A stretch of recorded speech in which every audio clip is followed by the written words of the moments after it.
오늘 성경 말씀 11절에 보면 사도 요한께서 하늘에 그 열린 것을 이제 보게 됩니다. 그러니까 하늘의 문이 열렸죠.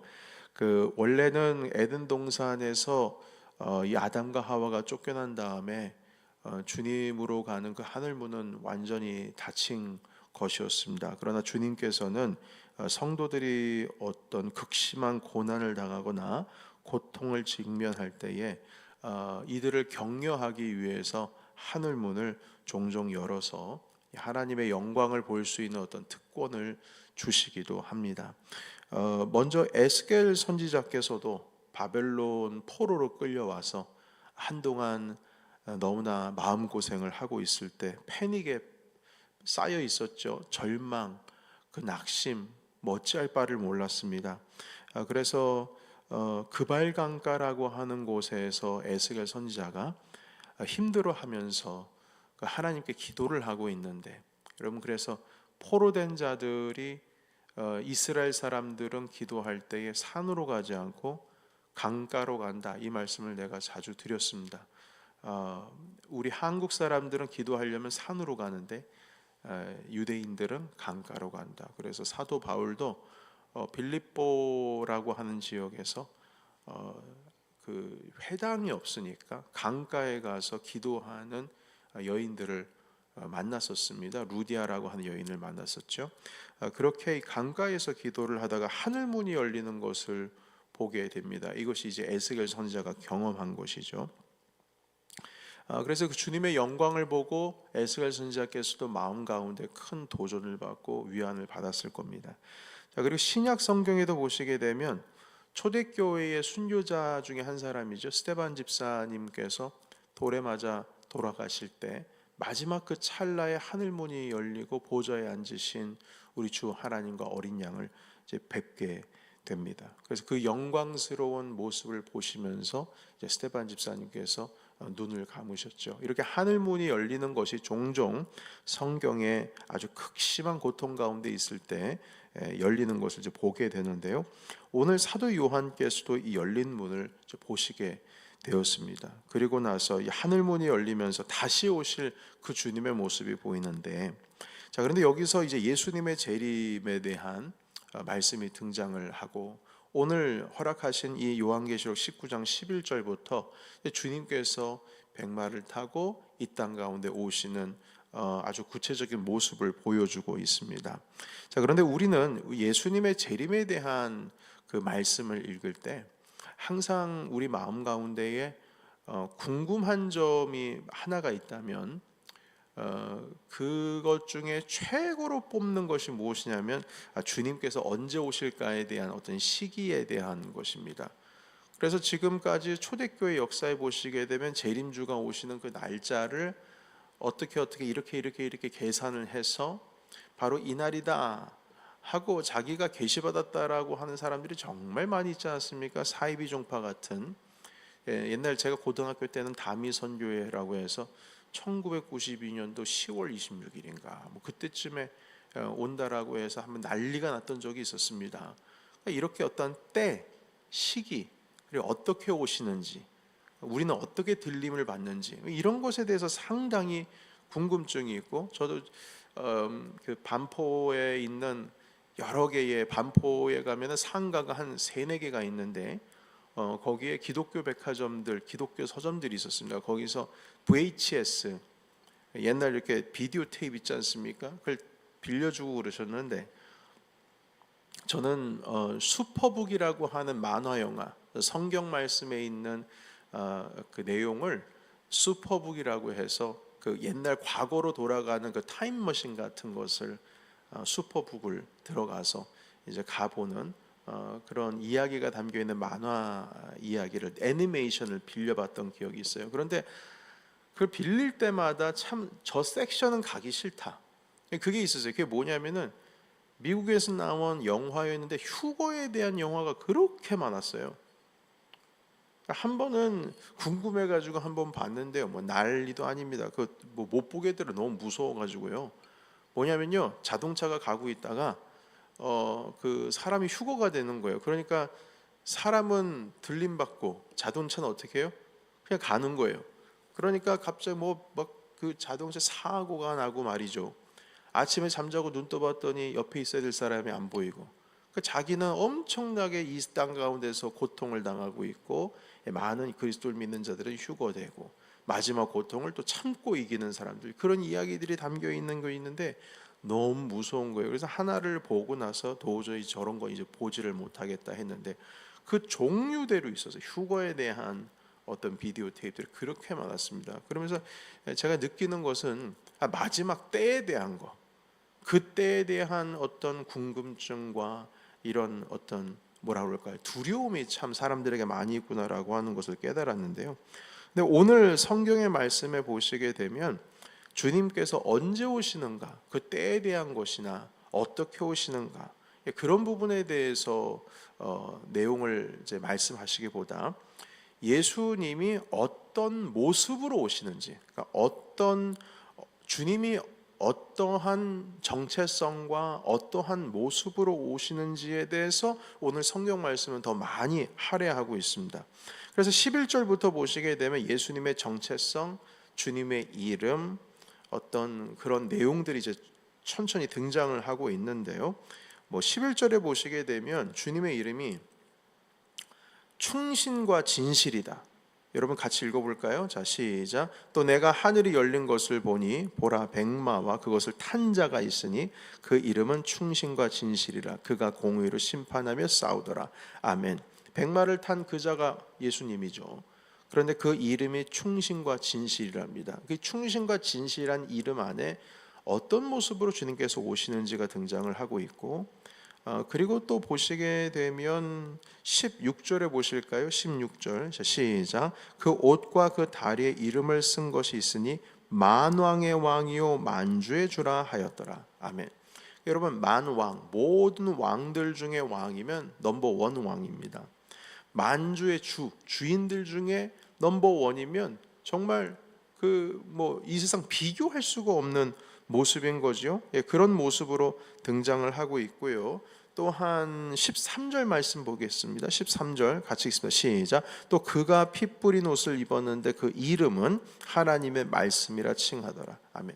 그 이름이 하나님의 말씀이기도 하고, 또 그 이름이 충신과 진실이기도 하고, 그리고 그 이름이 만왕의 왕이요 만주의 주라. 그래서 우리가 읽었던 11절, 13절, 16절에 그 이름이 뭐냐라고 했을 때 그 이름, name, 뭐라 칭하느냐라고 하는 것이 11절, 13절, 16절에 등장을 하고 있습니다. 그래서 오늘 이 세 가지의 이름에 대해서 오늘 이 말씀 중심으로 어떤 모습으로 주님께서 오시는지 짧게 살펴보고 마치고자 합니다. 자, 여러분, 그 초림 때는 우리 예수님께서 아기 예수님으로 오셨죠. 그분이 오셨을 때는 가난한 자의 아들로 태어나셨고 총구석의 죄인들과 함께 자라나셨습니다. 그것이 바로 처음 오셨을 때의 모습이었습니다. 그리고 죄인들과 가난한 자들과 병든 자들이 가장 먼저 우리 예수님을 맞이하게 되었고, 이방인들이 먼저 맞이하게 되었어요. 예수님께 가장 먼저 절했던 사람이 유대인이 아닙니다. 유대인들은 주님을 잡아서 죽이려고 했고, 가장 먼저 경배한 사람들은 이방 나라의 동방 박사들이 주님을 경배했고, 그리고 그때 당시에 종교인들, 바리새인들, 제사장들이 주님을 맞이한 것이 아니라 양치는 목자들, 아주 천한 들판에서 사시는 그런 목자들이 주님을 맞이했습니다. 그런데 마지막 때에 오시는 주님은 어떤 모습으로 오시냐면 심판주로 오십니다. 완전히 모습이 다릅니다. 이 모습이 다르다라고 하는 것은 우리가 어떻게 주님을 예비해야 되는지에 대해서 가르쳐주고 있습니다. 아기 예수님, 마구간에 오신 예수님, 죄인들과 연약한 자들과 불쌍한 자들이 가장 가까워질 수밖에 없는 그런 모습으로 오셨지만, 마지막 때 오시는 분은 우리를 심판하러 오시는 주님으로 완전히 분위기가 바뀐 겁니다. 그래서 처음에 오실 때는 죄인들을 맞이해 주셨어요. 죄인들이 오면 두 팔 벌려 주님은 다 맞이해 주십니다. 지금도 우리 주님께서는 죄인들을 맞이해 주십니다. 그러나 마지막 때에 오실 때에는 죄인들이 어떻게 됩니까? 죄인들을 심판하십니다. 여러분, 그러니까 처음에 주님 오시는 그 2000년 전에 예수님은 죄인들이 좋아서 주님을 찾아가야 되는데, 마지막 때에 오실 때에는 죄인들이 오히려 두려워 떨어야 됩니다. 그러니까 그 중간에 뭐가 있어야 돼요? 회개가 있어야 되고 주님 앞에 돌아오는 역사가 있어야 된다는 겁니다. 마지막 때 오실 때는 죄인들은 주님이 오시네 이게 아니고 심판받는 자로서 두렵고 떨림으로 주님 앞에 서게 된다는 겁니다. 완전히 분위기가 바뀌죠. 그래서 여러분 11절에 먼저 등장하실 때 백마를 탄 자의 모습으로 등장합니다. 이건 어떤 모습이냐면 승리자의 모습입니다. 여러분, 과거에 그 왕이 전쟁에 나가서 승리하면 그 왕이 들어오는 입성하게 되는 그 모습이 어떻습니까? 백마를 타고 빵파레가 울리고 나팔이 불고 머리에 면류관을 쓰고 승리자의 모습으로 등장하는데, 그 승리하신 왕이 탄 말이 백마입니다. 그래서 이 백마를 타고 오셨다라고 하는 것은 승리하신 왕이 오신다는 겁니다. 패배한 왕이 아니에요. 승리하신 왕입니다. 그래서 로마 전쟁에 승리한 장군들 언제나 흰 말을 타고 들어왔죠. 자, 그런데 여러분, 오늘날 이 땅 가운데 보게 되면 주님께서 오실 때 승리자로 오셔야 되는데, 그러면 교회도 이 땅 가운데 승리자가 되는데 뭐냐라고 했을 때, 여러분, 교회는 마지막 때가 되면 될수록 엄청난 핍박과 박해를 받습니다. 그런데 그것을 우리가 이겼다라고 말하는데, 성경이 말씀하시는 이겼다라고 하는 개념은 참고 인내해서 주님을 부인하지 않고 끝까지 그 짐승의 표를 받지 아니하며 우상에게 절하지 아니한 자, 그 사람이 이긴 자예요. 그러니까요, 이긴 자의 모습, 우리들에게 있어서의 이긴 자의 모습은 피 흘리고 찢겨지고 처절하게 패배한 것처럼 보이는 모습일 겁니다. 그러나 주님이 오실 때는 그 승리자의 모습은 완전히 달라요. 그래서 그 승리자의 예수님께서 누구를 맞이하시느냐? 우리를 맞이하시는 거예요.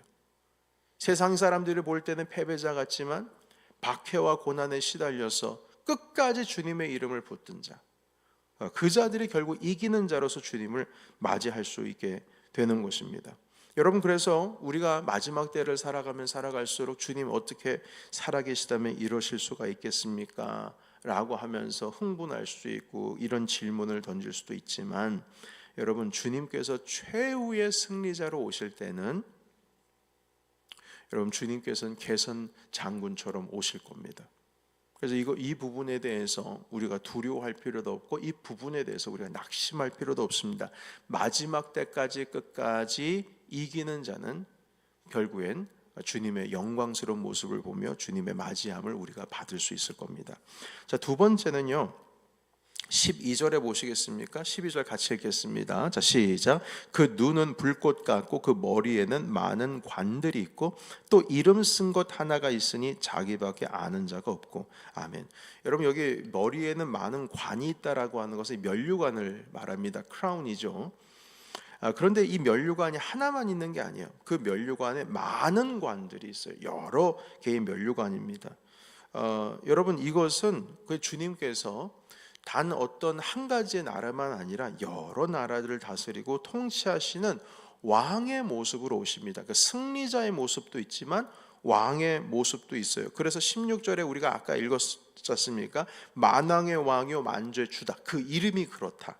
이렇게 말씀합니다.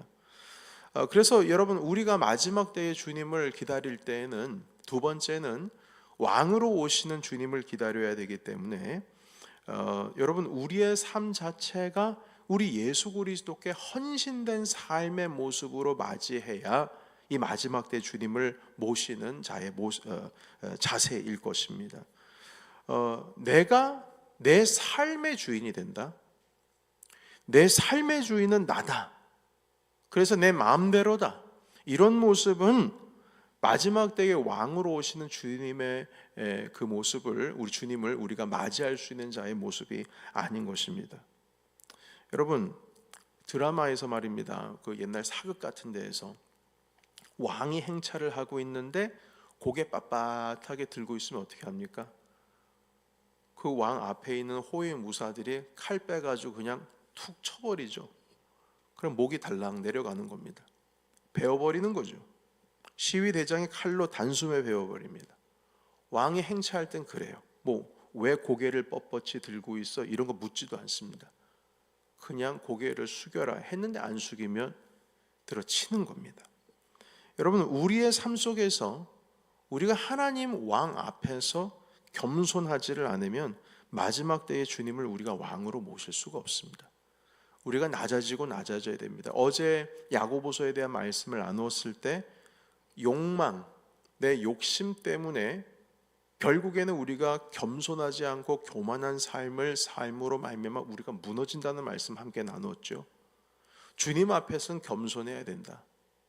겸손한 것이 주님을 가까이 하는 일이다. 이 말씀을 함께 나눴는데 그 야고보서 4장 6절에 있는 말씀입니다. 겸손한 자를 주께서 가까이 하시고 교만한 자를 물리치신다. 겸손한 자에게 은혜를 베푸신다는 말씀이 있습니다. 내 삶은 내 것이 아니고 내가 살아가고 있는 이 기쁨을 하나님, 오직 예수 그리스도께 그 안에서 찾고자 하는 자들이 결국 겸손함으로 주님을 맞이할 수가 있습니다. 여러분, 달란트 비유가 바로 왕을 맞이하는 모습의 어떤 스탠다드를 보여주고 있는데요. 그 달란트 비유에서 5달란트, 2달란트 남긴 사람들이 있습니다만 1달란트를 받은 사람들은 1달란트를 땅에 묻어버리고 그걸 고스란히 왕 앞에, 자기 주인 앞에 가지고 왔습니다. 그러자 그 주인이 뭐라고 말합니까? 아주 그 책망하면서 네가 내가 만약에 그런 무서운 자인 줄 알면, 그러니까 이 사람이 뭐라고 말하면 당신께서는 너무 무서운 자이기 때문에 그냥 있는 그대로 돌려드리면 되지 않을까라고 생각을 했다는 거예요. 그래서 땅속에 묻었다는 겁니다. 그래서 그 왕께서, 주인께서 말씀하시죠. 그럴 생각이었으면 차라리 은행에나 맡기지, 그럼 이자라도 받지 하시면서 내쫓김을 당하는데, 그러니까 자기 생각 틀 안에 갇혀 있는 거예요. 그 주인이 종들에게 왜 5달란트, 2달란트, 1달란트를 왜 맡깁니까? 맡긴다는 의미가 뭡니까?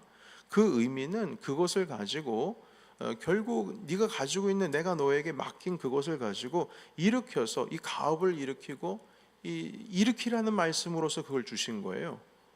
그러나 이 사람이 자기 스스로 생각하는 거, 고집이 있어가지고요, 주인이 의도한 것이 뭔지, 주님께서 말씀하신 것이 무엇인지를 생각하지를 않고 그냥 자기 생각에 그냥 이렇게 하면 되지 않을까라고 하는 생각에 쌓여서 주인의 말대로 하지 않고 그냥 있는 그대로를 가지고 왔어요. 이거 손해보지 않았습니다.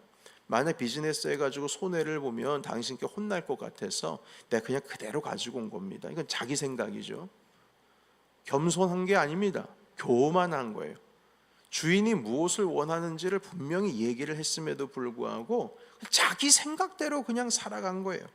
주님께서는 마지막 때에 그 겸손하지 못한 왕의 행차 가운데에 고개를 뻣뻣이 들면서 내 인생 내가 거리낌 없이, 한 점 부끄러움 없이 살고 있었다 라고 하는 그 모습은 마지막 때의 왕 되신 우리 주님을 맞이하는 자의 모습은 분명히 아닌 것입니다. 그리고 세 번째입니다. 오늘 11절에 보시게 되면 충신과 진실이다, 이렇게 이름을 적고 있습니다. 여러분, 충신이라고 하는 것은 그 단어가, 우리는 충신이라고 하는 이름을 쓰고 있지만 원래는 이게 faithfulness, 이게 이 신실함이라고 표현합니다. 그리고 진실이라고 하는 것은 진리를 의미합니다. 여러분, 신실함과 진리는 우리 예수님의 성품을 의미합니다. 예수님께서는 하나님께 신실하셔서 순종하셨고 사람들에게 신실해서 예수님은 끝까지 사람들을 놓지를 않으셨습니다. 하나님께 신실하다는 것은 하나님께서 의도하시고 주님께서 이 땅 가운데 보내신 그 목적, 하나님의 말씀을 반드시 이루시고 그것을 행하십니다. 주님께서 말씀하신 것을 반드시 이루시는 분이세요. 그 중에 하나가 십자가였죠. 사명을 다하신 겁니다. 마지막 겟세마네 동산에서 기도하실 때 정말 인간적으로, 주님도 사람이셨으니까 원치 않으셨어요. 그러나 주님의 뜻이거든 제가 받겠습니다 하고 주의 뜻대로 그것을 받습니다. 이게 신실한 겁니다. 그리고 주님께서는 사람을 향해서 신실했습니다. 무엇이냐면 약속을 지키셨죠. 주님은 약속을 지키시는 분이십니다. 그리고 약속대로 다시 오십니다. 그리고 하나님의 말씀을 그대로 성취하기 위해서 심판주로 오십니다. 여러분, 이렇게 충신과 진실, 주님께서는 신실하셔서 약속을 지키시고 하나님의 말씀에 순종하심으로 오신다는 것입니다. 여러분, 그렇다면 우리는 어떻게 해야 될까? 우리도 마찬가지입니다. 주님께서 신실하셨기 때문에 우리도 신실함으로 주님 앞에 서 있어야 됩니다. 이것이 주님을 기다리는 우리의 모습이에요. 여러분, 우리의 삶을 돌이켜 보십시오. 내가 주님 앞에 신실한지를 확인하시기 바랍니다. 저도 목회를 하고 또한 어려서부터 그 20대 때부터 청년들과 함께 같이 하나님 섬기고 또한 미국에 와서 여러분 이렇게 함께 섬길 때에 어려움 없었겠습니까? 제 마음 가운데 불평도 있고 원망도 있고, 그리고 이 사역을 하다가 보면 뭐 저도 그 동력이 떨어질 때도 있고, 동력이 막 이렇게 용수 좀 쳐야 되는데 너무 낙심되고 힘들어서 그 동력을 잃어버릴 때도 있고, 그래서 뭐 여러분들께서 눈치를 채셨는지 안 채셨는지 모르겠지만 저도 마음속으로 낙심이 되어서 영적으로는 쓰러져서 일어나기가 참 어렵고 힘들 때가 있었습니다.